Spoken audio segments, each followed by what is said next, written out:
Salut tout le monde, aujourd'hui on se retrouve pour un guide express sur Égard. Le but est tout simplement de faire le tour de ces mécaniques. Donc on est parti. Donc Régard est un soigneur très simple à jouer, à prendre en main. Cependant vous ferez très vite la différence entre un mauvais et un bon Régard. La plupart des mauvais Régards, vous les verrez se suicider à courir après les gens parce qu'ils veulent à tout prix rentrer des dégâts. Ou alors, au contraire, ils resteront tout le temps derrière et n'utiliseront que leur sort. Parce qu'il faut savoir que les bons joueurs de Régard, du coup, eux ont tendance à savoir quand y aller ou pas, ou tout simplement rester derrière. Donc on va attaquer avec son premier sort, salve de guérison. Donc c'est un soin qui peut rebondir sur les alliés autour de la personne que vous healez. Et il faut savoir que ce rebond prend en priorité les gens qui ont le moins de points de vie. Son Z, bouclier de foudre, c'est un bouclier que vous mettez sur quelqu'un ou sur vous-même, qui fait des dégâts, et qui en plus de ça, à chaque type de dégâts, rend des points de mana à Régard. Peu importe la personne qui porte ce bouclier. Et son E, c'est tout simplement un totem que vous posez et qui ralentit les gens autour. Le trait de Régard, donc purge. C'est un sort que vous pouvez utiliser soit sur un allié, soit sur un ennemi. Donc sur un allié, vous lui mettez le statut insensible. Donc il ne peut pas prendre de contrôle comme stun, route, etc. Et si vous le mettez sur un ennemi, et ça le ralentit tout simplement. Régard possède une monture qui est propre à lui. En gros, vous vous transformez en loup. Et quand vous vous transformez en loup, déjà vous courez plus vite, comme quelqu'un en monture. Et en plus de ça, quand vous allez clic droit un adversaire, vous allez sauter dessus et lui faire des dégâts. Donc là, vous prenez pas en compte le 15% d'armure car c'est un talent. Et au niveau des ultis, donc les capacités héroïques, vous avez la guérison ancestrale, qui est un gros heal mono-cible.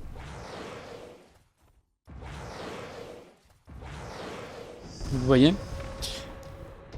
Et le deuxième ulti, qui est furie sanguinaire, en gros va appliquer un buff. Déjà les héros alliés vont grossir, et vous allez courir plus vite, mais aussi attaquer plus vite. Donc que ce soit vous ou les héros alliés.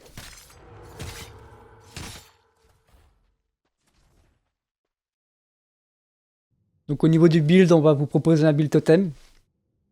Donc c'est un peu le build simple à jouer qui passe partout. Niveau 1, vous prenez totem colossal.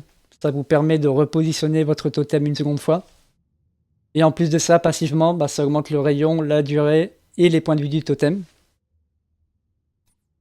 Niveau 4, Bifter. Donc quand vous allez soigner un héros allié, s'il a un certain seuil de PV, de points de vie, ça va lui appliquer un soin sur la durée. Et ça fonctionne aussi sur les rebonds. Niveau 7, totem.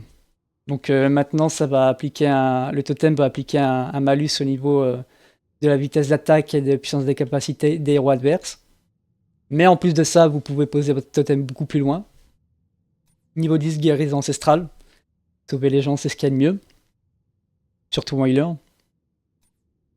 Niveau 13, on va vous proposer raz-de-marée. Donc en gros, à chaque fois que vous allez soigner quelqu'un avec votre salve, ça va réduire son cooldown. Et en plus de ça, le coût en mana de la salve est réduit. Niveau 16, totem. Donc maintenant, quand vous allez placer le totem, ça va infliger des dégâts. Et le ralentissement est beaucoup plus fort. Et niveau 20, bénédiction du long-voyant. Donc en gros, quand vous allez ulti un de vos potes, il y a le premier ulti qui va apparaître. Et quelques temps après, il y a un deuxième ulti qui va apparaître dessus. Et en plus de ça, les deux apparitions de l'ultimate vont soigner en zone autour de votre pote. Voilà. Donc au niveau des trucs et astuces, il faut savoir que votre A, vous pouvez l'utiliser sur les sbires. Ça veut dire que vous pouvez vous en servir pour atteindre typiquement un allié qui est un peu plus loin que vous.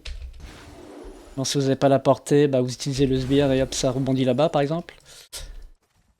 Pour le bouclier de foudre, il faut savoir que vous pouvez l'utiliser sur absolument toutes les unités alliées. Là, typiquement le sbire. Donc ça me permet de dépush et de récupérer de la mana assez safe.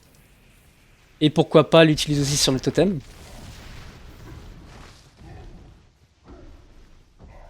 Lorsqu'un fight débute, je vous conseille fortement d'appuyer très vite sur votre totem.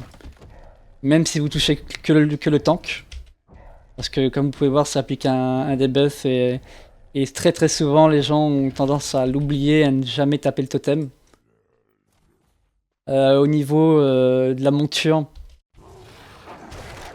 n'ayez pas peur de croc un tank. Vous n'êtes pas obligé de courir dans la backlane. Juste faire ça tout le temps, ça suffit.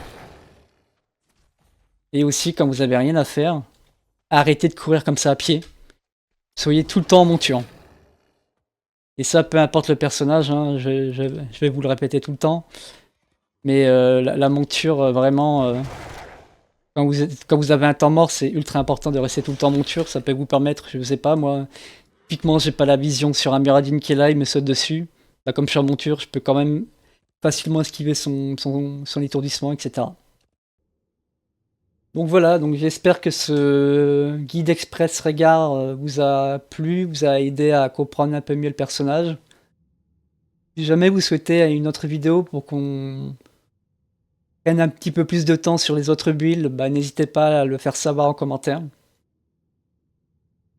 Et puis bah comme d'habitude, vous connaissez le discours. Si jamais vous souhaitez me soutenir, n'hésitez pas à liker, à mettre un commentaire et à passer sur mes réseaux sociaux qui sont dans la description. Ciao!